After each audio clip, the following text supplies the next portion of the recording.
All right, good morning. Happy Tuesday. Welcome to week 3 of professional development. I hope that you guys had a nice long 3-day weekend for Memorial Day. I know I did with my family, and it was really nice and relaxing. So kind of back to it. And so we're going to jump in for this week. This week, we are talking about your elevator pitch, your personal branding, first impressions, and kind of what to do before, during, and after an interview. So these presentations are listed in the modules as well, so that you're welcome to look through those if you need some more information as well. So let's start with professional branding and first impressions. Excuse me. So the one thing to understand about first impressions is that you never get a second chance to make a first impression. So make sure that whatever it is that you are wanting to present out there is what you want people to see you as. So ask yourself, like what goes through your mind when you are trying to make a first impression in a professional environment. This, of course, is going to be different than social settings and stuff like that. We're talking about whether it's a networking event, whether it's a career fair, whether it's an interview, or when you're actually working in on the job at the office or wherever it is that you choose to work. What is that professional appearance that you are definitely trying to convey?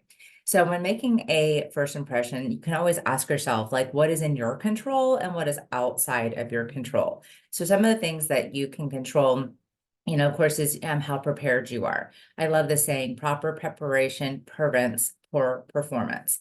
Um, so you can be prepared.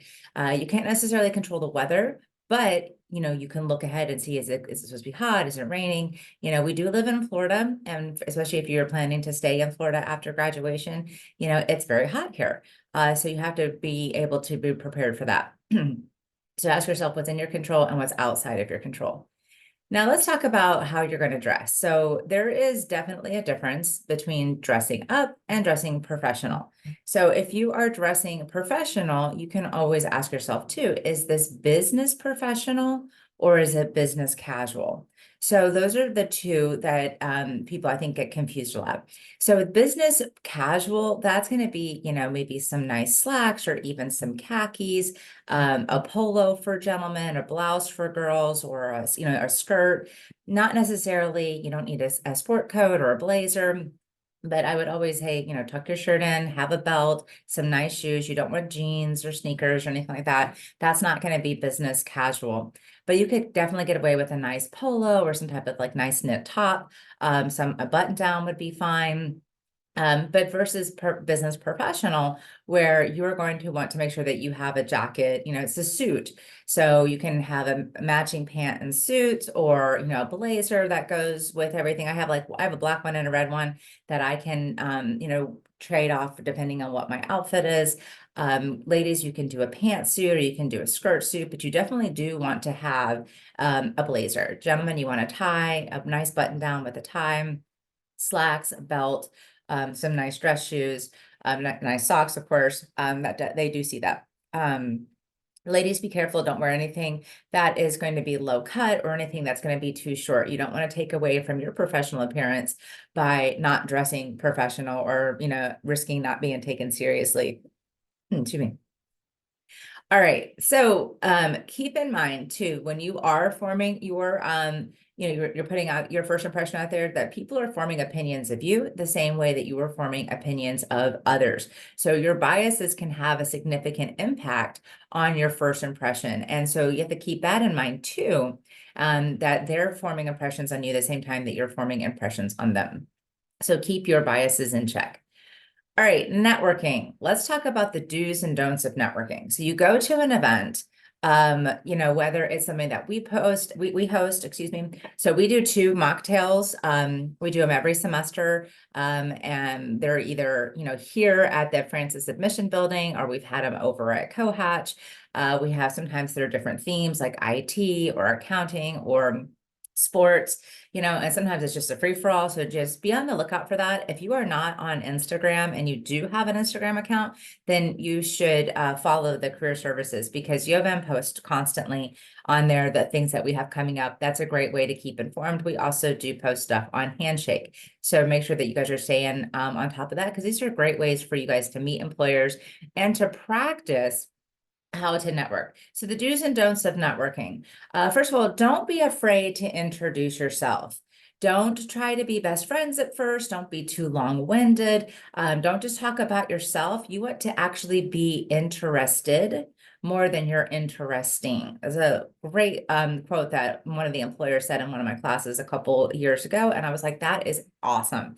So you want to ask questions about the person. How did you get into this field? What do you like about it? What are some obstacles that you see on people who are just entering this field? What do they face, or how do they overcome them? What is the workplace culture like? What do you really like about where you work? What do you don't like about what you work? So those are great ways. People love to talk about themselves. So get people talking about themselves. If you know who's going to be there ahead of time, which again, if it's an event that we put on, you would know the companies that are going to be there. So don't be afraid to do some research either. Kind of go in. Again, that proper preparation will definitely help you stand out from your competition. And then don't be afraid to follow up. The fortune, it really is in the follow up. So, you meet someone at an event, you get their card or you get their name later that day or the next day or something like that. Shoot them an email, tell them how great it was to meet them, or connect with them on LinkedIn.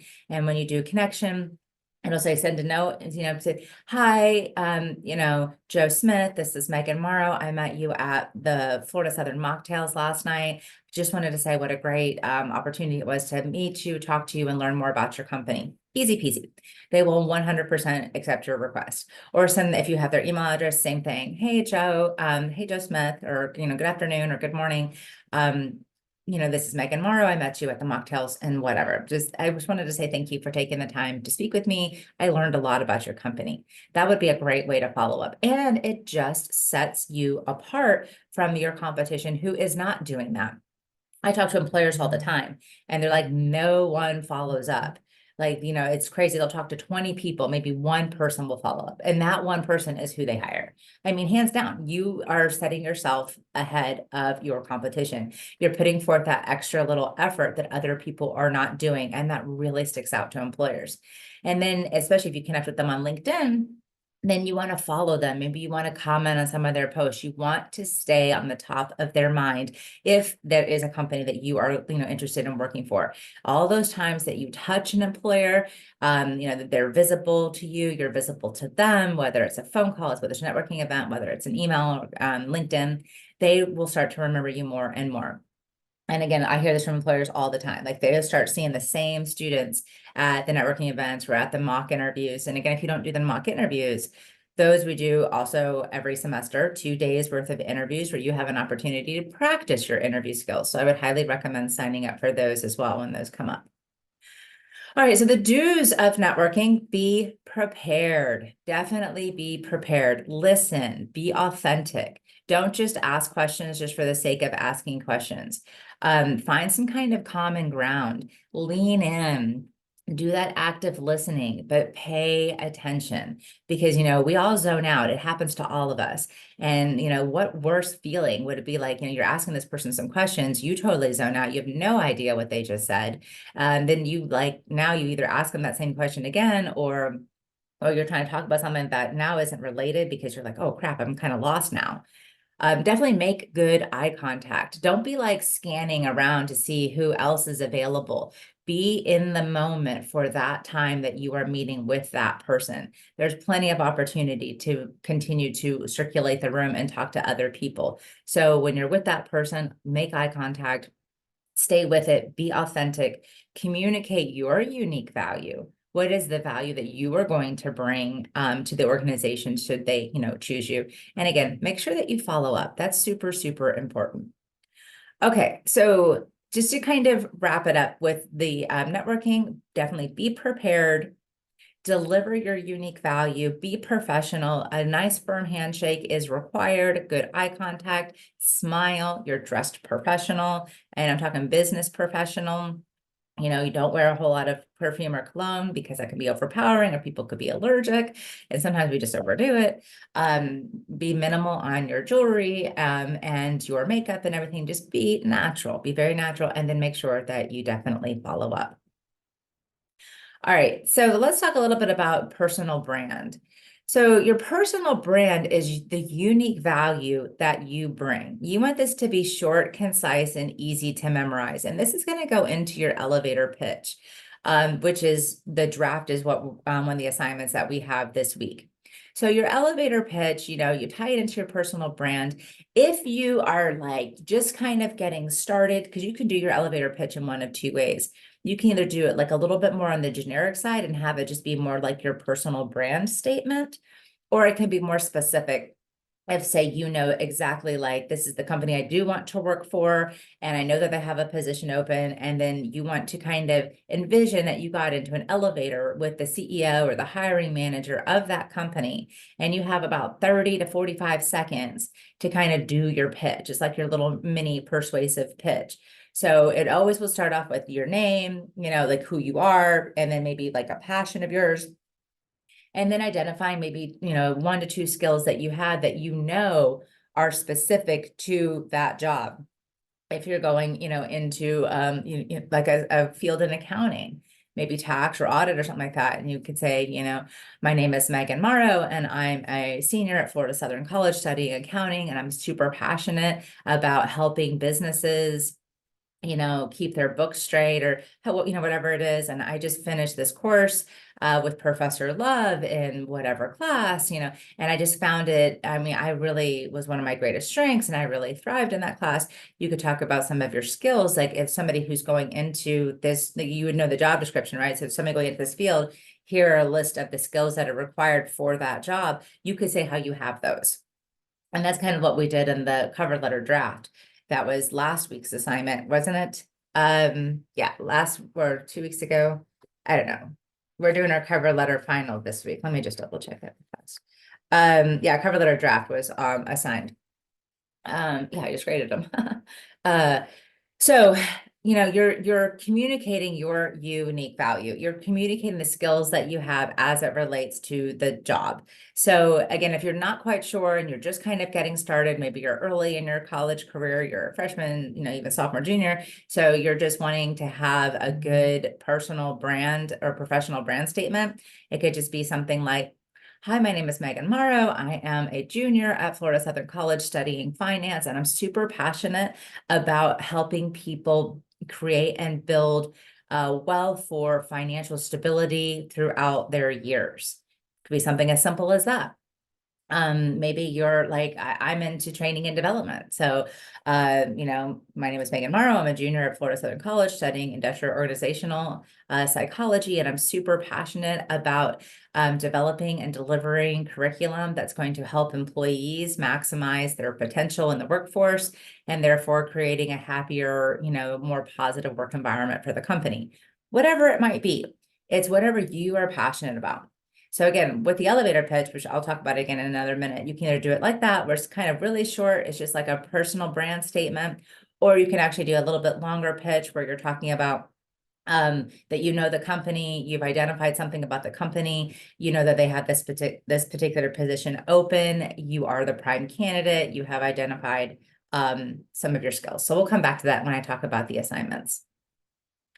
All right, so some examples of a strong personal brand statement could be like, I'm a junior in college who's passionate about improving the financial lives of others around me. I'm a creative soul with a mission to impact the world of apparel post-college. Somebody's going into the fashion industry. I'm a driven athlete. I'm passionate about pushing myself to achieve excellence in athletics, school, and life. Anything along those lines. So again, your delivery should be confident. Confidence is the #1 skill you can master that will help you be more comfortable. And that is part of that preparation. So be confident, you've prepared, you've practiced, you know that you belong there. You're not suffering from imposter syndrome. You have done your research. You know who's going to be there. You have a firm, strong handshake. That's again part of the confidence. You're making good eye contact. You're smiling. You don't want to go around looking like, like somebody just ran over your dog and you're just really, even if you're really super focused, you want to be pleasant because that is part of that law of attraction as well. People who have a scowl, we talked about that with first impressions. I think the first day of class talked about watching that face, that, if you're unapproachable, it makes it a little bit more difficult to have a positive first impression. Have your personal brand statement ready to go. You know who you are. You don't need to write it down and have it on a note card and read it, because you're just talking about yourself. But if you practice it, you will feel much more comfortable. You'll have some prepared topics and open-ended questions when you're doing your research. You know that there's going to be 15 companies there, and there's 4 that you're really interested in. Those are the ones that you're going to pour your research into and have some good questions for them. What is it like to work there? What is the workplace culture? Do you have a good work-life balance? What advice would you give someone who's just coming into this industry? What do you like about it? What got you into it? All of those kind of open-ended questions that allow employers to start talking about themselves and opening up about the company. Make sure that you're listening versus talking. That goes back to being interested, not interesting. And then when you end the conversation, because it could just be for a couple minutes, don't feel like you have to stay there and talk to just that one person the whole time. It's very easy just to be like, hey, thank you so much for taking the time to speak with me. May I have your card? How can I get in touch with you? Get that contact information, shake hands, thank them, and just say, yeah, have a great day. And just walk away. It's pretty easy. You don't want to be stuck there just like, so now what, So make sure that if the employer is not ending the conversation, you can end it, especially if they're like at a booth and they're not really circulating, but you're the one circulating. That's a prime time for you to just be like, hey, thank you so much. Talk to you later, and then go. But ask for that contact information and make sure that you thank them for coming, for speaking with you and all that stuff. All right, so that's first impressions and networking. What I'd like to go into now is talking about the interview. So say you have now scored the interview, and this is really great, and you're going to go in for that first interview. So there's a lot of stuff that you need to do beforehand.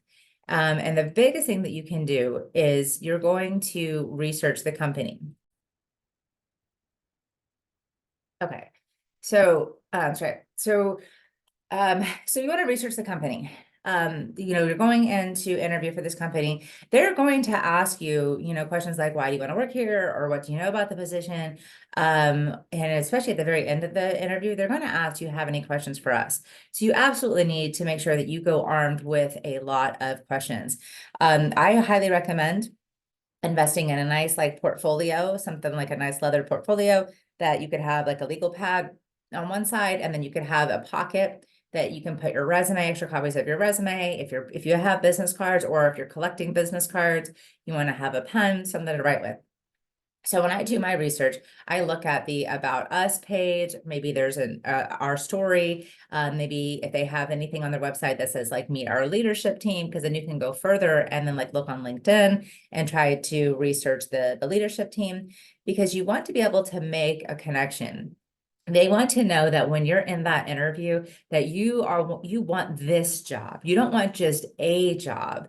You don't just want something that's going to pay the bills. You want something that you love. And when you can convey that passion to an employer, you will stand out from your competition. You do your research, they know that you've done, because you're prepared and you're confident, and the interview is a two-way conversation. You're asking questions, they're asking questions, and it feels very easy. It flows. It should be more of a conversation than like an interrogation. And so ask yourself, when was it founded? By whom? What was the purpose? Do they have multiple locations? Are they growing, or are they downsizing? Do they have, competition? If so, who? Do they sell products and services? If so, what? What makes them better than their competition? What is their mission and vision? What is their leadership team? Have they been in the news for anything? Be careful with large organizations. They all pretty much do some type of charity. So you want to be a little bit more specific. Maybe this really spoke to you because they support Alzheimer's research, and you had a family member suffer from that, or maybe autism, or or maybe it's feeding the homeless or something, so if it's something that's very, very specific that resonates with you, again, you're letting them know, like, I don't want just to come in and collect a paycheck. I want to be part of this team and I'm going to give it my all. So when you can give that passion, let them know that this is where you want to be, then you will stand out. And then they'll be like, yeah, I could hire this person and they're just going to keep taking us forward in our motion, that we're going. If you got someone who's just like, yeah, I just want a job, the one that's like, that flippant attitude is very it's very off-putting. And then two, like you kind of become like a flight risk because it's like, okay, they're just trying to get a job. Then the next opportunity comes along, they're just going to peace out. You don't want to give that impression. So the more research you can do, the better. So take your time, write stuff down because you're going to take this with you to the interview. Do not be afraid to reference your notes. That's one of the first things I do is I come in with my portfolio after we do some pleasantries and then we sit down. I'll say, hey, do you mind if I take notes while we're talking? Again, they're like, oh, wow, yeah, absolutely.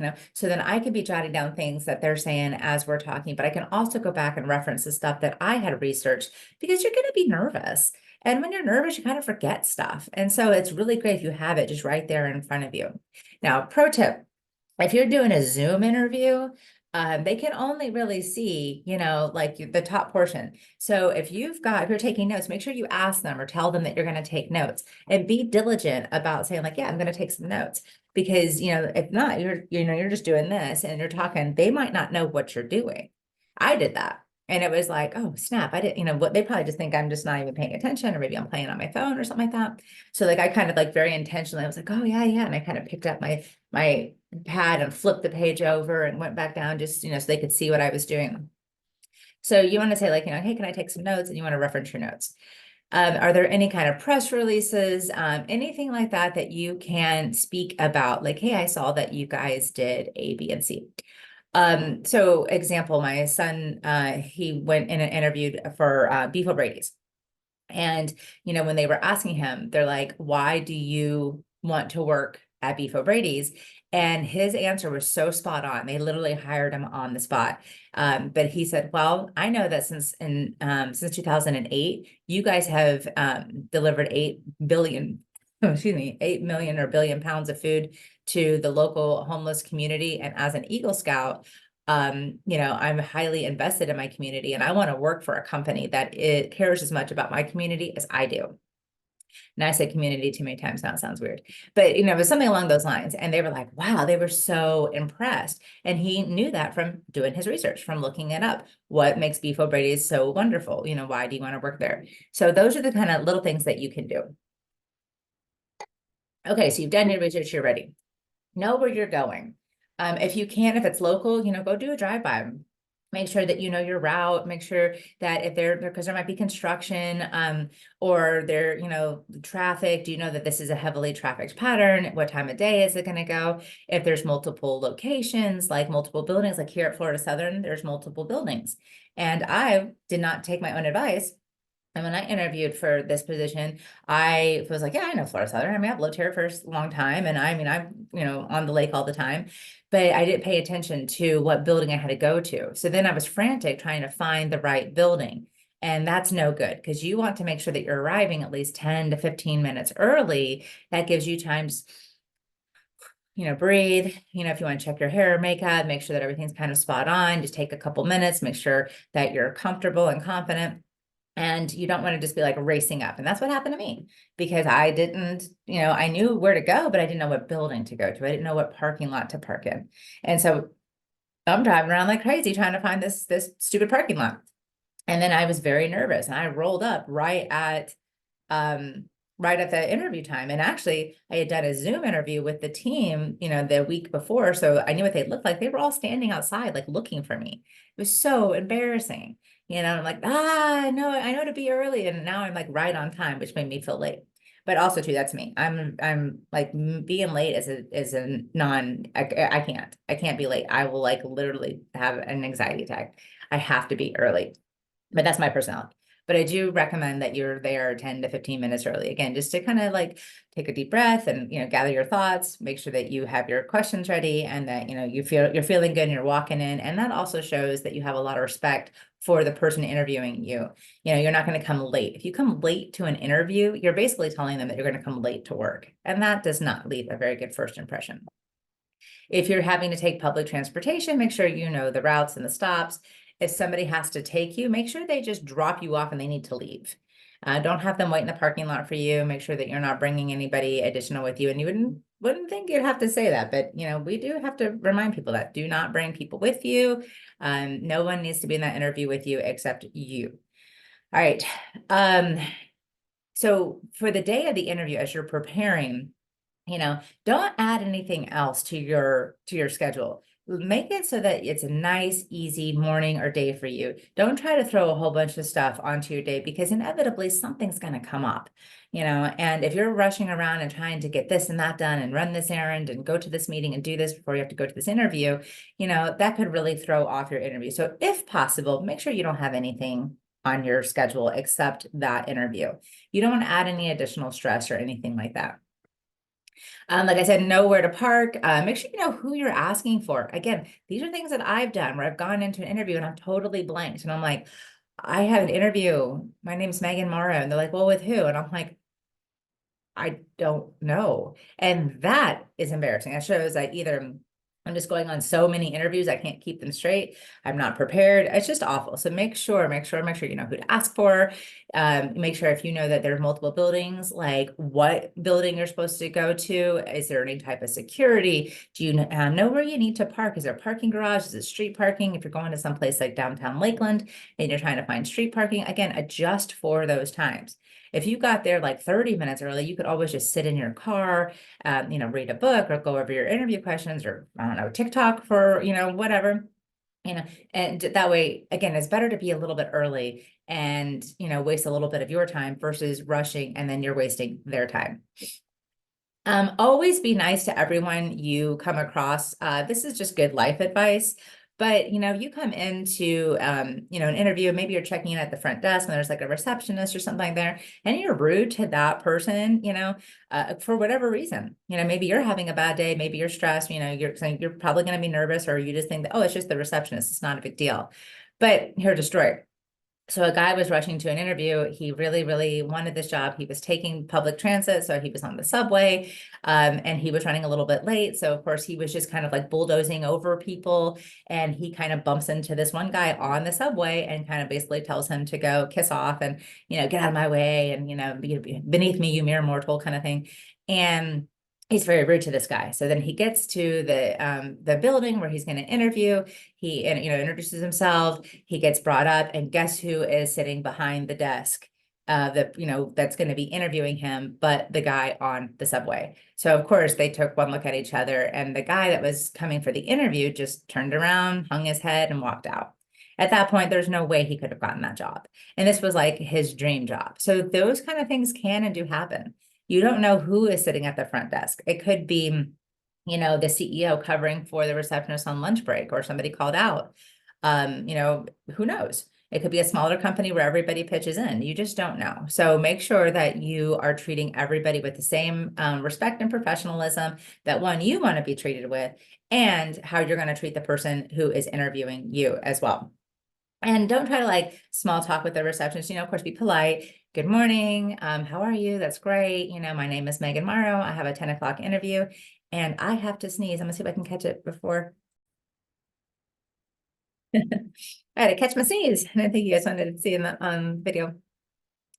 Okay, so again, be nice to everybody, treat everybody with the same respect and professionalism, because I was an office manager at one point, and we was part of a staffing agency. And so when the people would come in, they would, kind of report to me, and then I'd get them started in the interview process. And before they would go back to actually talk to the hiring manager, they would ask me, how did they behave in the lobby? Were they professional with me? Because the interview starts literally when you step foot onto their property. Bring extra bring extra copies of your resume on printed resume paper. It's worth it to, invest in some nice resume paper. Make sure that you have it in a nice portfolio so that it's not getting crinkled or, messed up or anything like that. I would also recommend having at least a backup pen because sometimes they'll run out on you. And here's the number one thing. Do not do this. This is like the biggest lie we tell ourselves as adults, like, oh, I'll just get gas in the morning. Do not do that. Make sure that you're gassed up the night before, because again, inevitably something's going to happen. You're running too late. Now you don't have time to get gas, or now you have to get gas because you're on E, which is sometimes what I do. And then now I'm going to be late. So make sure that you have gas in your car. Lay out your outfit the night before as well. You want to make sure that it's there. It's not in the dirty laundry, or that it still fits, or that there's not some type of, stain on it that you didn't notice. Again, that preparation is really going to pay off in dividends in the end. Do more on the front part so that your morning, your day can be nice and smooth. Your outfit fits good. Your shoes are clean. You've got everything. You're not like running around like, oh my gosh, I thought it was clean, but it's in the laundry, or somebody borrowed it, or, especially if you have roommates. Practice, practice, practice. You can do mock interviews on Quincia. I was telling you guys about that on the first week of class. That's on your single sign-on. You can do mock interviews with me, with anybody else on the career services team. You can practice in the mirror, video yourself, ask your friends, call your mom, do it to your stuffed animals or your dog. It doesn't really matter. But the more that you practice it and say it out loud, the more comfortable you're going to feel. This will calm your nerves. This will, you'll feel like, okay, I've gone through this. I know what I'm talking about, and it'll flow a lot better. You're also going to jot down your notes from your research. All right, make sure when you are planning your outfit, again, you adjust for the weather. Florida is very hot and humid. You don't want to be like running around some polyester, suit in the middle of summer. Ladies, we're lucky. We don't necessarily have to wear pantyhose down here, unlike my northern friends who they still do that. But again, closed-toed shoes are going to be more preferable over open-toed shoes, even though it is Florida. But plan your outfit out. Make sure that it's something that you're comfortable in. It should make you feel very confident and comfortable. I have like a power suit that I call. So this is like the one suit that I know I can lean on, I can go to for any type of super formal event that I'm going to. It's there. I try it on. It fits. It's good. I feel good in it, because when you look good, you feel good, then your confidence is up. Make sure you're not anything where you're going to be like fidgeting or anything like that. Now, again, you're going to be nervous, but that's okay, so just control for the things that you can control for. All right. Like I was saying a little bit earlier too, with dressing professional, ladies, nothing low cut and nothing too short. If you are going to wear heels, make sure that you're comfortable wearing them. These aren't just, ones you just picked up the day before. Don't worry about pantyhose. Stay away from perfume, and guys, don't wear cologne either. Again, people could be allergic, or, it could just be too much. You don't want to take away from your professionalism because someone's over here like me and choked out. And the same with jewelry, and the same with makeup. All right, invest in a haircut, guys. Shave. If you have facial hair, make sure your haircut's, nice and clean. When you get that like kind of scraggly neck hair stuff, again, it just takes away from your appearance. So make sure you have a nice clean cut haircut, that you're clean shaven, or at least that you're trimmed up however you wear your facial hair. Ladies, if you're a fidgeter, then just put your hair back. Like, take away anything that is going to cause some distractions. I know there's a lady that I work with, and she does this constantly. Like, she's constantly doing this with this one little strand of hair. I'm like, she is going to pull her hair out. That, and then she like chews on her fingernails, and she does all this. And she, so if you know that you have these kind of fidgety habits, like, just put your hair back so that you kind of take away from that. What's what I'm looking for? That distraction is that's not the right word, but it's not gonna like pull you in to mess with it. If you're, if you're a fidgeter, just try to like make sure you keep your hands in your pocket, or even like on the desk, like kind of like this, and you can like lean forward, but you don't want to be like bouncing. If you're a leg bouncer, and I tend to do that too, I have to like stop myself, like, okay, stop, calm down, because I'm over here just bouncing away, and then they can see it, and it's very, very distracting. Pro tip, dress one level up for the position that you're applying for. And also consider your audience. So if you have a lot of piercings or tattoos, it's a lot more acceptable now than it used to be, but there's still people who are going to be put off by it. Do you have to conform to that? Absolutely not. But if that's the job, you have to ask yourself, what's more important? Is it your, your tattoos and your piercings, or is it the job? That's completely up to you. Only you can answer that. But again, it's way more acceptable than it was like, 20 years ago. People were like, oh, anybody with tattoos, they're, either in a gang or prison or something like that. And I have tattoos and I'm clearly in a professional environment doing just fine. So, just consider your audience is what I would say for that. All right. So that's all that preparation you're going to do before the interview. So now during interview, you're there. You've arrived at least 15 minutes early. You're polite to everyone. You didn't bring anybody with you. You've checked in. You've been polite to the receptionist, and they say, a couple things could happen. They could be like, oh, please have a seat, or they could be like, oh, go right on ahead. A lot of times they'll say, oh, I'll let so-and-so know that you're here. So you'll sit down in the lobby. Do not get on your phone and start playing on your phone. Make sure that you're not chewing gum or have mints or anything like that. You can have water with you. I would highly recommend it. As you see in my videos, I'm always stopping to take a drink of water. One that buys me time. But I talk a lot too, so it keeps my mouth, from getting dry, and then that makes me a little bit more nervous. But if they're asking you a question, and you're like, you need a minute, if you take a sip of water, you can be like, oh, okay. Well, and then you can go and answer it, right? So I just bought myself, 10 seconds? Where I could be like thinking like, oh crap, I'm not really sure how to answer that without saying, oh, can I have a minute? Which is perfectly fine too. But if you just have water with you, again, it'll help with the nerves. Don't have anything to eat or anything like that. Make sure that you don't have anything in your teeth, kind of craziness. Go over your research. You could be sitting there to be, you want to be pleasant too. You want to be pleasant and present. So you're looking around. Is this a busy lobby? Are people coming and going? This, you want to smile and be active in the atmosphere. You could also be looking over your research notes, reminding yourself of the questions that you want to ask. You're going to be friendly, you're going to be positive, you're going to be sitting up, your shoulders are back, your head is up. You're not like crouching down. I'm so nervous, I'm making myself small, but you're also not just like chilling, like you're taking up the whole space, right? Turn your phone off, not just on silent, make sure it's not even on vibrate. You do this, because we all have that one friend or family member that like texts one thought per text, right? And so you'll get like 20 messages and it's just like, that could have been one text. Thank you very much. But it could be very distracting. You're sitting in the interview and your phone's like, bzz, bzz, bzz, bzz, bzz, bzz. And eventually the interviewer is going to be like, dude, do you just want to get that? And you're just gonna be like, oh, I'm sorry. So just to make sure that it's completely off, make sure you don't have to like turn it off, but make sure it is on either do not disturb or that it is, it's not vibrating or anything like that. Definitely not on ring either. When you meet the person interviewing you, smile, make eye contact, a nice, firm, strong handshake, no cold fishing, but also don't try to crush their hands. Say thank you. Thank you for taking the time and the opportunity to speak with me. Thank you so much for this. Try to make some type of personal connection. Like if you were to walk into my office, you'll see I have a chess set. It's really kind of a cool glass dragons chess set. I've got pictures of my children. I've got some weird, I have this thing with birds. I've got these owls that are penguins. It's a whole thing.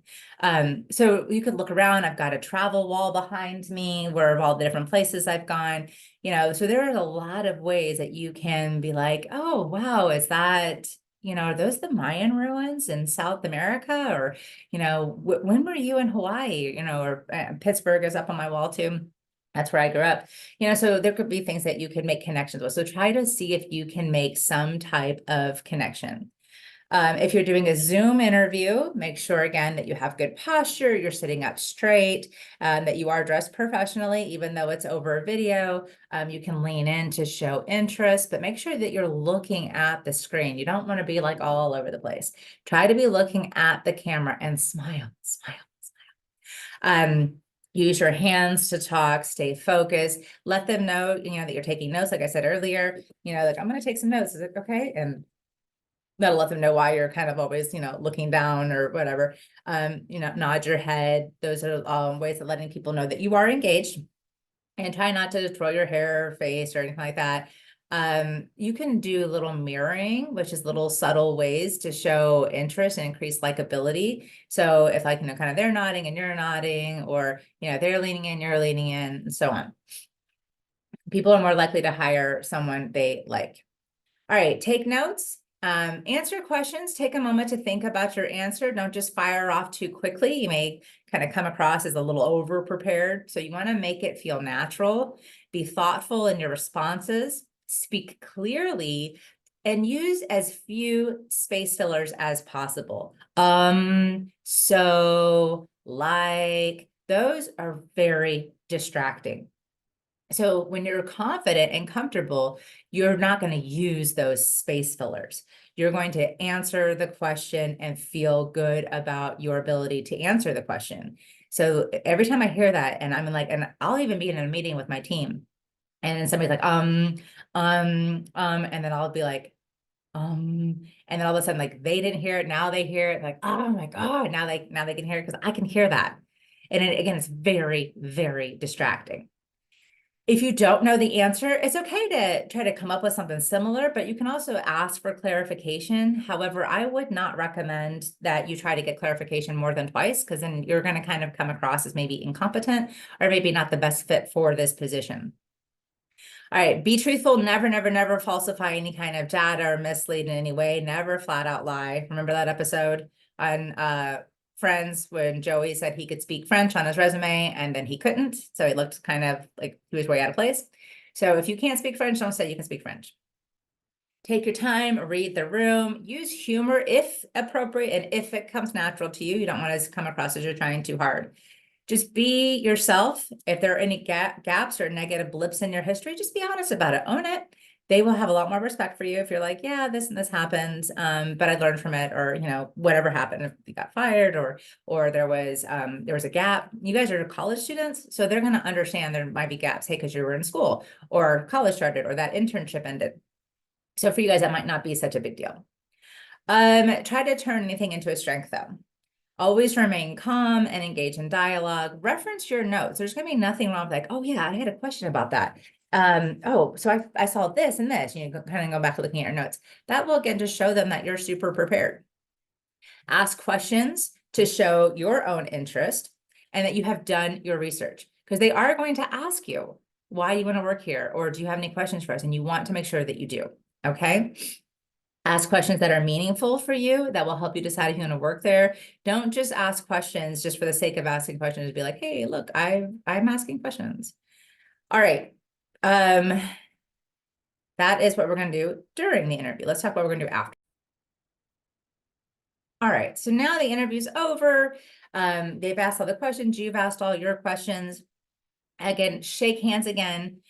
Thank them for their time. Let them know that you're interested if you are. Ask for a business card or some way to get their contact information. If they're sitting out, be like, hey, can I take one of your cards? If you don't see any business cards, say, do you have a card? They should have business cards. The one question that you can ask too at the end when they say, do you have any questions for us?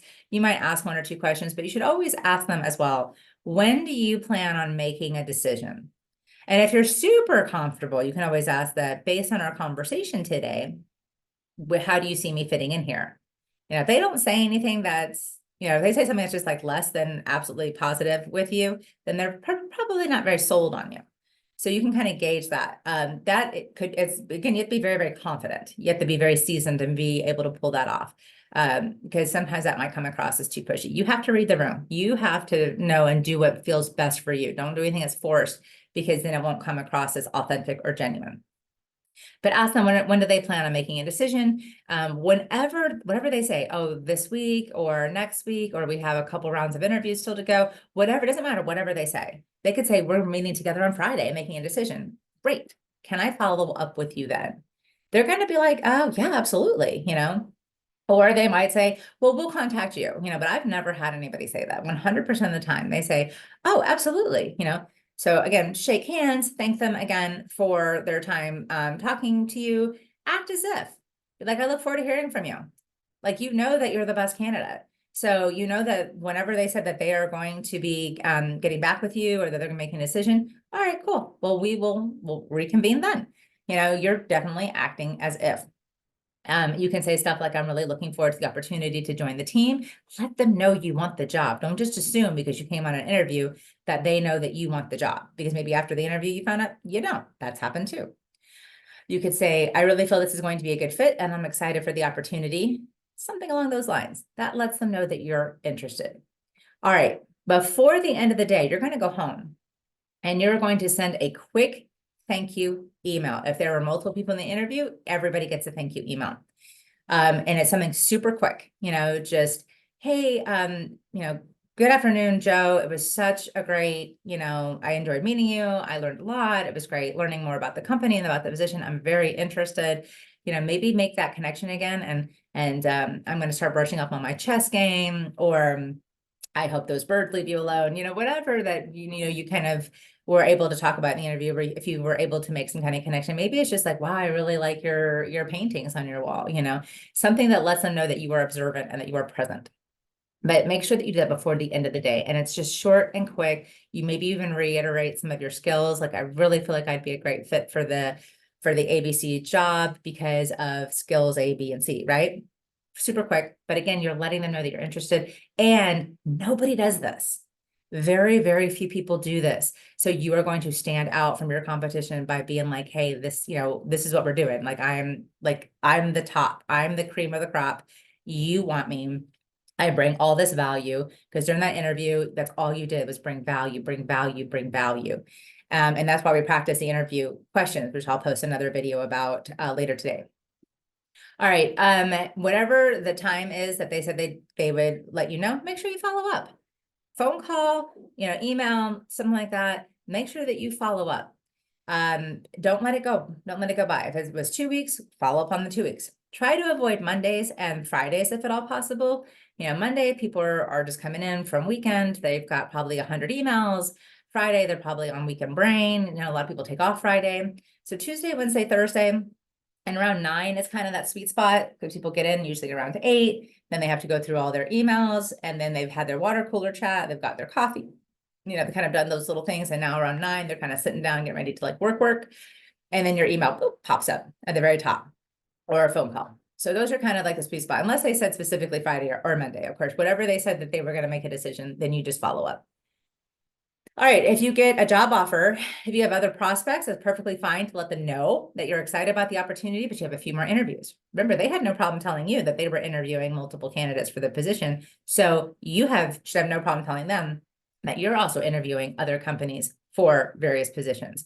You create scarcity, and you show them that you are a highly valued commodity. So, that might up their game as far as their offer. Make sure that you consider everything in the offer: salary, benefits, are there perks? What are the responsibilities? Weigh all your options against the best offer. Now, the salary question is always kind of a tricky one. You don't necessarily want to outprice yourself, and you don't want to lowball yourself. So you should know ahead of time a good range, because they might ask you. If they ask you in the first interview, that's probably a pretty good indication that they're interested in you. What are your salary requirements? Or you can even ask, what's the salary range for this position? But I wouldn't recommend doing that on the first interview. Now, some people say, get it out of the way because you don't want to waste anybody's time. Make sure that that is what you want and that they can afford you. That's up to you. My personal recommendation is I usually wait. I wait until like the interview, or I wait for them to ask me, what are your salary requirements? Or this position pays this, is that okay? But you want to make sure that you have a range in mind if they do ask you, so that you can fall in between that range. And remember, everything is negotiable in the offer. All right. So that is what you're going to do before, during, and after an interview. And we also talked about first impressions and networking. So that was this whole week we're working on. So let's talk about your assignments. So the first draft of your elevator pitch, this is just going to be written. And again, you can do it the way, like I said, you could do it generic, where it's just your name, the school, your major, your passion statement, and maybe some kind of call to action. Like, hi, my name is Watson-Morrow, and I am a sophomore studying finance at Florida Southern College, and I'm passionate about helping build and create financial stability, for their lives, for their years. I would really love the opportunity to learn more about your company. There's my call to action. I would love the opportunity to talk to you about any open positions at your company. So this is a little bit more generic. This is more like, not 100% sure, maybe you're going to use this at networking events or career fairs. But let's say there's a job. You want to work at Raymond James. You want to work at Deloitte. You want to work at this company. So you've done your research, and this is where you're going to assume that you're in an elevator with the hiring manager, and you only have 45 seconds. So you want to be very specific about the company, the position, and the value that you bring. So I would suggest being very specific with an example from a previous experience. Maybe it's work, an internship, a group project, maybe you volunteered or some kind of club or organization. Highlight the strength and the skill that you're discussing. If you know that this position is open, maybe it's a senior analyst position at Raymond James. You would have researched the company and the position, and you know that to be a senior analyst, you need ABC skills. You have those skills. You're going to talk about that in your elevator pitch, very specific, going back to an example. That's why when we just did the telling your story, you could use one of those stories to highlight the skill and the task and, what you did. So that's great to be able to pull back on that, those stories that you've already created. Be intentional too with your closing statement. You want the next step. So the purpose of an elevator pitch is to get the person that you're talking to, whether it's the CEO or the hiring manager, owner, whatever, that for the company that you want to work for, you want them to want to hear more about you and give you what you want. So what do you want? Just ask for it. The end goal of an elevator pitch is to walk away with the next steps already in place. So what are those next steps? Is it an interview, a job, an internship? You want an interview, make sure you have that lined up. This could be a phone call next week to set up something or an agreed upon time. You could say stuff like, I feel like I would be a good fit for the senior analyst position, and I would like to continue this conversation. Does Tuesday morning or Wednesday afternoon work better for you? That's a sales thing when you're trying to close the sale. You're not giving them an opportunity to say yes or no. If they say, hey, can I follow up with you? Or, worse is you give them, here's my card. I'd love to hear from you if you're interested, because now they're busy and they don't have time. Yeah, they might be interested, but they're busy. You have to go after them. So if you don't want to say like that, does Tuesday morning and Wednesday afternoon work for you? You could say, hey, how can I get on your calendar? Can I have your business card so I can call you and set up a time where we could talk? It's very intentional. It's very non-aggressive, but just how do I get on your calendar? And they might say, oh, well, here, call me, or here, email my secretary or something like that. Whatever they say, just do it. But the end goal of an elevator pitch is to literally walk away with the next steps. So you've said who you are, you've identified the company and the position and the skills that you possess that align with the job description. You've told them that you want to continue this conversation. And now how is that going to happen? Make sure you walk away with their contact information, knowing how you're going to get to the next step. Or if they say, hey, I'll come by Tuesday morning. I'm in, that would be great. I'd love to chat with you. How about 10 o'clock? Perfect. See you then. That would be ideal, but if nothing else, get their contact information. All right. So let's see. Again, be very specific. Go back to something that you have done before, highlight a skill. If you are not there yet and you don't exactly know where you want to go with your degree and you don't exactly know where you want to work, then you can go back to the more generic one where you're just talking about who you are, your major, what you're passionate about, and then again, a call to action. I'd love to talk to you further about open positions at your company. I'd love to learn more about your company. All right, so that's the elevator pitch. You just want to write it out. That's going to be the draft. When you do the final pitch, you're just going to record yourself doing it. Please don't read it. It should flow. It should be natural. So do it, practice it a couple of times, because I really don't want to see you guys going, hi, my name is Megan Morrow and I am a sophomore. I don't want to see that. That's not authentic. And that is just you reading off a piece of paper. You're talking about yourself, so you know who you are. You should feel comfortable and confident to be able to say like, hi, my name is Megan Morrow, and go into it, okay? So that's your draft. You also have the discussion question 3. Remember to make sure that you are responding to a peer to get full points. All right, your resume final and cover letter final. So with your cover letter, please make sure that you do have a header. Some of those drafts were looking pretty good, but there was still a lot of the, like if you were using a template, make sure you're cleaning up all the template stuff. Again, it's a draft, so it's perfectly fine, but you don't want to be submitting your final like that. Make sure that you sign it off. I did a whole video on cover letter, so if you have more questions about that, please go back and look at those. If you would like me to personally critique it and give you feedback, just email it to me. I'm happy to do that. Same with your resume. With your resume final, we don't want any type of punctuation, colors. We don't want personal pronouns. If you are going to do a professional summary, make sure that it is specific to the job. Because remember, you had a job description as one of your earlier assignments, so make sure it's specific to that. So first draft, elevator pitch, discussion question 3, final resume, final cover letter, and then your occupational research. With occupational research, what you are going to do is you're going to answer the questions from 3 different occupations that interest you. Your answers must be complete, and you also want to make sure that you are using links to the resources you use for the assignment. So that is listed for you in Canvas as well. You can use the Bureau of Labor Statistics Occupational Outlook Handbook, and I'm going to post a link for that when I do this video, when I post the video and announcements, or also mynextmove.org, LinkedIn, Handshake, wherever you want to do your research on the position, and be able to answer those. So you're going to do 3 separate different occupations that interest you. So those are your 5 assignments for this week. Again, I'll do by this time next week. If you have any questions, please feel free to let me know. I will be posting videos on the next 2 interview questions that we're going to go over. You should have seen the other 2 where we talked about tell me about yourself and your greatest strengths. And then we talked about the weakness question and what is your greatest accomplishment question that you might be asked. So this week, we're going to cover 2 more of the top interview questions. Those are also listed in Canvas. The presentations are listed out if you are interested in looking through those. If you have any questions, please don't hesitate to reach out. I look forward to hearing from you. And if not, happy professionally developing.